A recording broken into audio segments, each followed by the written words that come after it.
What do you see? A boy with the same number of arms and legs as you? A boy with the same affections and passions as you? A boy who was warmed and cooled by the same summer and winter as you? Or do you see a black boy who is, of course, easy on the eye? I feel for those who just see a black boy.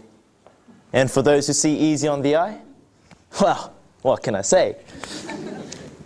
I am black. I am a Pacific Islander, half Samoan, half Niuean. And yes, I do live in South Auckland. But do these traits make me any less than the white, affluent boy who lives in Remuera? Or the intellectual year 10 Asian boy in my level 2 maths class? Or the Indian, whose parents are sure to own Malay Kuderi? Do you care that this island boy stands before you, delivering a speech on racial harmony? Or do you sit and think, what would he know? Directly or indirectly, we've all probably had some racial experience throughout our lives, in some way, shape, or form. My dad was on his way to a Saturday league game with the boys, and they couldn't find the park. Without any thought, they pulled their car up next to an old white lady who was out walking. They asked, "Excuse me, ma'am," and she clutched her bag screaming, "No, please, no." They drove away laughing. The white boys at school asking where I stole my new Apple Mac. And the same joke about my car. Dad and his boys more concerned about getting to the game, and me taken aback at how easily it comes out of their mouths. Careless and insensitive generalizations made thoughtlessly. From time to time, these circumstances will arise, and it is up to you and I how to react. With Dad, they laughed it off, and I ignored them. But could we have dealt with it any better? Even with government support, passing policies and laws promoting unity, such as human rights in New Zealand, racism, bigotry, xenophobia, and prejudice, still linger like a bad smell. Aotearoa was once a bicultural nation. We have progressed into being a more multicultural, more multiracial country. The land of the long white cloud, on the other side of the world, has attracted many migrants from diverse, ethnic, and cultural backgrounds. They bring new and exciting languages, dances, food, and clothing. These gains are only beneficial to New Zealanders if we positively embrace this diversity by educating and embracing migrants and refugees who have chosen our country to be their new home. Just as migrants and refugees should take the time to learn about New Zealand and what it means to be a Kiwi. It is okay to acknowledge and address the differences. It's not okay to assume migrants and refugees are troublemakers, taking jobs away from New Zealanders and draining the education and health systems. The reality is, these groups are yet to develop the strength, unity, and voice to overcome these insults, let alone dealing with the new country on a day-to-day basis.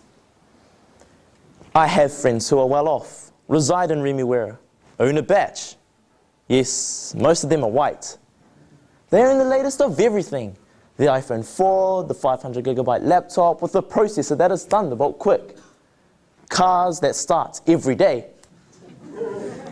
My Māori and Islander mates asked to borrow a text, and they have bigger rides than the white boys. Thanks to Metrolink and Waka Pacific, that is. My Asian buddies, who are bad drivers, but probably studied Macbeth whilst in mummy's womb. These characteristics are there, but it's not their flash house, prepaid balance, or IQ that I see. It's their style, depth, and funny personality. A quote from Atticus Finch in the novel To Kill a Mockingbird summarizes it nicely. You never really understand a person until you consider things from his point of view, until you climb into his skin and walk around in it. Racial harmony and unity needs to start with you. How about a friendly smile and hello? Targeting and educating our young people with the proper values of racial harmony is key, as change over time helps our society strive together to be one nation. Students of different races studying, playing, or forging closer relationships can only build strong, unbreakable bonds, building respect and understanding by being exposed to others' cultures, traditions, and ways of life. Community initiatives, such as a neighborhood barbecue, have been and continue to be an effective way to meet and learn about the diversity in our street. The hosts were Tongan, and they put on a dance. My parents supplied the barbecue. Sausages and bread were donated by the Auckland City Council. We were introduced to the diversity of our street, Luke Street East. Whakamālōlō ke he tau a mā manakianga, ke mā whala a he tau matakainanga. Strengthen all endeavours, and the community will benefit. Who do you see now?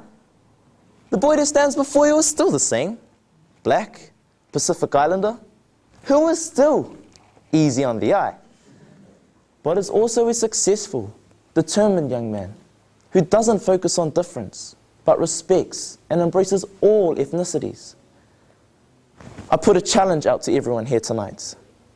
Should you come across someone of a different nationality, give them that friendly smile and hello.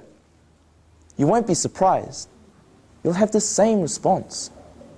We are, without a doubt, all colours in one rainbow. See you no strangers, rather see all as friends. For love and unity come hard when you fix your gaze on otherness. We must be at one with every people.